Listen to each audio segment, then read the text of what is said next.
Funerals, a final, somber gathering for goodbyes. Friends and family unite in grief, seeking comfort in ritual and memory. Vulnerability is expected here. Hearts are open, trust is implicit. But what if that trust is misplaced? Imagine someone seeing not sorrow, but opportunity, a predator among mourners. In the quiet corners of chapels, a man moved with gentle words and a sympathetic smile, hiding chilling intentions. This is the story of how a sacred space was violated, a man who turned sadness into a calculated enterprise. No weapons, no break-ins, just subtlety. A hymn book, a guest register, a compassionate glance. In grief, people seek a hand to hold, not a threat to fear. That's what he offered, while planning to take everything else. Funerals leave homes empty, schedules public, and focus inward. No one watches the stranger in the back row. They're just trying to get through the day. But the world doesn't stop for grief. For some, the spectacle of mourning is not a tragedy. It's an invitation. Even in our most vulnerable moments, danger can slip in unnoticed. This is that chilling reminder. His name was Arthur Finch, a voice that soothed the soul. He was a freelance funeral singer, a fixture in small towns and suburbs.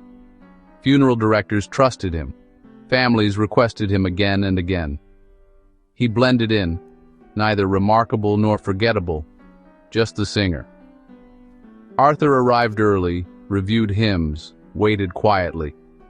He was part of the scenery, as unremarkable as the flowers. But his greatest asset was invisibility. No one gave him a second thought. His job? Provide a fleeting moment of music, then disappear. He traveled alone, his calendar filled with services. But Arthur's performance began before the first note. He scanned the room, not for acoustics, but for information. He saw grief, but processed it as opportunity. To Arthur, funerals were not about loss. They were blueprints. Every tear, every embrace, every handshake was data. He was a diligent student of sorrow, mapping out his next move. The tableau of grief was his schematic, and he was its most careful observer. Every funeral has a program, a keepsake for mourners, a treasure map for Arthur Finch. He collected them, studied them in motel rooms. Names on the page became faces in the pews. He identified immediate family, the ones away from home the longest. He watched the front row, listened for mentions of family homes. He built profiles, not of the deceased, but of the living. Jewelry, handbags, casual conversations, all clues. A cousin's long drive, a son's mention of an empty house, green lights. The more devastated the family, the less they thought of home security. Obituaries gave him addresses and service times. Sometimes, even the location of the reception. Arthur knew exactly when homes would be empty. He timed his moves with precision. The program, the obituary, and his observations formed his method. He was a predator hiding in plain sight. No one suspected the singer. He used grief as his cover. Every detail was a potential opportunity. The funeral was his hunting ground, and he was always watching. Arthur's method was quiet infiltration. After singing, he lingered, offering condolences with practiced sincerity. Each conversation was a probe. Are you traveling far? Seeking information. He read exhaustion, distraction, vulnerability. The guest book was another tool. Addresses, out-of-town guests, family networks.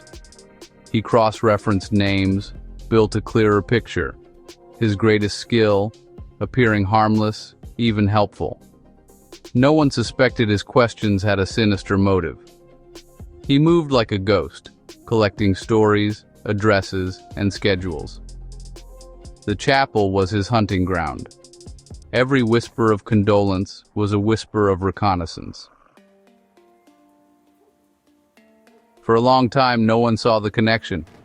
Families returned from funerals to find their homes ransacked, jewelry, cash, electronics gone. Police saw isolated incidents, bad luck compounding tragedy. The burglaries were clean, professional, no forced entry, perfect timing. Each case was treated individually, no links drawn. But Detective Miller noticed a pattern: burglaries during funerals, always when homes were empty. He called neighboring departments. Similar stories emerged. A faint pattern appeared, spanning counties. Miller mapped the cases. Different towns, unrelated families, identical methods. The constant, the funeral. Someone was using public grief as a shopping list. The question, who? The crimes were too precise to be coincidence. The pain was spreading, unnoticed. A predator was hiding in the rituals of mourning. The pattern was there, waiting to be seen, and Miller was determined to find the link. Detective Miller searched for a common thread. He collected funeral programs, cross-referenced names, vendors, clergy, nothing. Then he noticed a name, Arthur Finch, vocalist. The singer appeared on multiple programs across counties. Miller dug deeper. More programs, more Arthur Finch. He mapped Finch's performances against the burglaries. The overlap was undeniable. Gas receipts, motel check-ins, payment records, all matched the crimes. Arthur Finch's travel schedule was a roadmap of theft. The evidence was circumstantial, but overwhelming. The comforting voice was now the prime suspect. The predator had a name. Arthur Finch's genius was his invisibility. To families, he was comfort. To directors, a reliable professional. No one suspected the singer. He exploited trust, moving through funerals like a phantom. Never a friend, never scrutinized, just background. He took valuables that couldn't be traced, sold them far away. He lived modestly, drew no attention, no flashy car, no expensive apartment. He was the gray man, seen but never noticed. His greatest defense, utter improbability. Who would suspect the funeral singer? He thrived in the blind spot of grief, the perfect predator, hiding in plain sight, until someone finally looked closer. The case against Arthur Finch was circumstantial, but the pattern was clear. Detective Miller needed more, so they brought Finch in for questioning. Found at a motel, he was calm, cooperative, feigning confusion.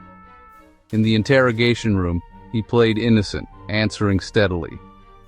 But as detectives laid out the map, receipts, and timeline, cracks appeared. His voice wavered, he fidgeted. A photo of a stolen locket, traced to him, broke his composure. The pawn shop owner identified him. The locket belonged to a widow, her last gift from her husband. Faced with proof, Arthur confessed. He detailed his methods, his cold calculations, dozens of burglaries over nearly a decade. He kept a ledger, names, dates, items taken. The unseen man was finally exposed. Arthur Finch's conviction shocked the communities he haunted. Families realized the man who comforted them was their betrayer. The violation was deep. Not just theft, but a breach of trust. The sacred space of grief had been exploited. Finch's case is a lesson. Predators don't always look the part. Sometimes they wear a suit and carry a hymn book. This story isn't to breed paranoia, but awareness. Grief opens doors. Let's not leave them unlocked. Compassion and vigilance must go hand in hand. Even in darkness, we must protect each other from those who prey on sorrow.